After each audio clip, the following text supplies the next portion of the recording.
அத்தை என்ன பண்றீங்க? என்ற பழைய பட்டுப்புடவைகளை எடுத்துட்டு ஈரோட்ல கல்யாண சில்க்ஸ்க்கு ஆப்போசிட்ல ஏவிஆருக்கு அருகிலமா நல்ல விலைக்கு எடுத்துக்கிறேன் கன்னிகா பட்டு சென்டர்ல. அங்கதான் நான் போறேன். பழைய பட்டுப்புடவைலாம் இருக்குதுங்க, பாருங்க. சரி மேடம், இந்த மாதிரி ரெட் கலர் வந்தா போகாது, இந்த மாதிரி ஒயிட் கலர் வந்தா தாங்க போகும். சரி சரிங்க. இது வெள்ளி சரி. ஆமா. சரி சரி. 1 2 3 மேடம், சேலை கூட ஜருவிங்க. சரி சரி. இது விலை கூட போற புடவை. இது ஜருகு உள்ள புடவை தாங்க. எல்லாமே ஜரிக்கா வாங்குறதாங்க. இதெல்லாம் வெளி ஜருகு தாங்க. இந்த சாரில மொத்தம் எத்தனை ரேட்டுக்கு போயிருக்குதுங்க மேடம்? இந்த புடவை கொண்டது 6 புடவைகள் மேடம். 5 புடவை வெளி ஜருகு மேடம். 53,700 ரூபாய்க்கு போகும். 53,700 ரூபாய்க்கு போயிருக்குதுங்க 5 புடவையும். இது வந்து ரெட் கலர் ஜருகுங்க, காப்பர் ஜருகு போகாது. ஈரோடு மாவட்டம் முழுவதும் போலீஸ் தான் வீட்டுல வந்து வாங்கப்படுங்க.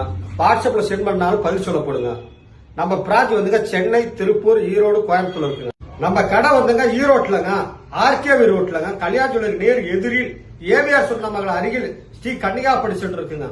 நம்ம கடையில வந்துங்க பழைய கிழிந்த பட்டுப்புடவை வாங்கிட்டு பணம் கொடுக்கறதுங்க, ஜரிகைக்காக வாங்கிட்டு பணம் கொடுக்கறதுங்க. எங்க பழைய பட்டுப்புடவை கிழிஞ்ச பட்டுப்புடவை கொடுத்துட்டு பணத்தை நான் வாங்கிட்டேன். ஸ்ரீ கன்னிகா பட்டு சென்டருங்க, ஏவிஆர் பக்கத்திலேயே இருக்குதுங்க. உங்களுக்கு பழைய சீலை பட்டு சீலை கிழிஞ்சதுன்னு எடுத்துட்டு வந்து இங்க கொடுத்துட்டு பணத்தை என் மாதிரி வாங்கிக்கோங்க. சூப்பர்.